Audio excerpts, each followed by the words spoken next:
Hi, I'm Rachel from Sweetthorn. Welcome to my latest embroidery update. For those of you who are new here, I've set myself a long-term project to learn more about different types of embroidery.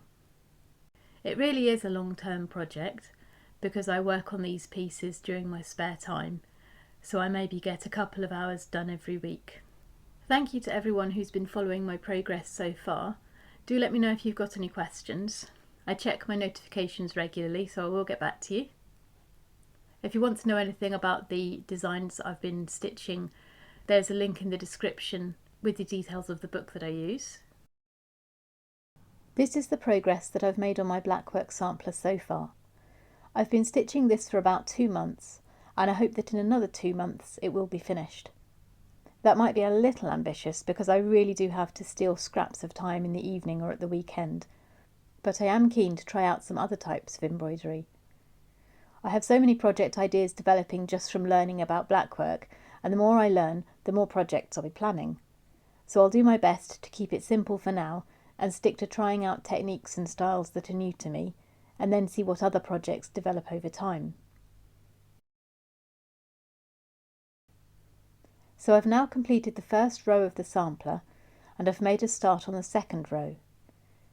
In my last video I mentioned that each pattern requires a different approach to stitching. Some designs are built up with repeat patterns, and others need a more free-form approach so that the black threads on the reverse don't interfere with the front of the design. The leaf stitch ended up being a combination of these ideas. I found a sort of rhythm by starting with the vertical stitches and then completing the pattern with diagonal and horizontal stitches.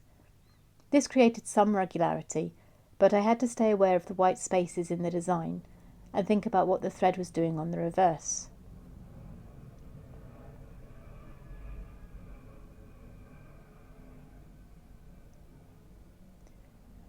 By total contrast, the Harlequin pattern is similar to doing cross stitch, where I stitch in one direction and then complete the design by going over it again in the other direction. Harlequin requires a little more concentration than cross stitch, however, because each cross stretches over 8 threads. As you can see, I need to count each stitch carefully so that the design stays even.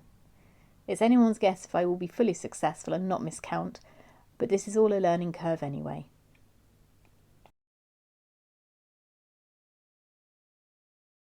My wildly ambitious aim for the next update is that I might have 3 new panels to show you. This project is taking its time, which because it's hand embroidery it's meant to, but also there are other embroidery styles that I'd like to explore, so I'm going to try and wrap up my Blackwork project as quickly as possible, and then I'll return to it in the future because I've got lots of different ideas of designs that I'd like to try and different ways that I'd like to use Blackwork stitches to create images, as well as enjoying how all the designs look together as a sampler pattern. At the moment it looks as though I can manage monthly updates for my embroidery challenge, but I'm also going to start adding stitch tutorials more regularly, again hopefully once a month. I'm also aiming to add shorts as often as possible, and sometimes this will be a little snippet of me stitching, and sometimes I'll do a very quick stitch tutorial, so that if you're wondering how to do certain stitches, there are little quick aid memoirs in the shorts if you'd like them.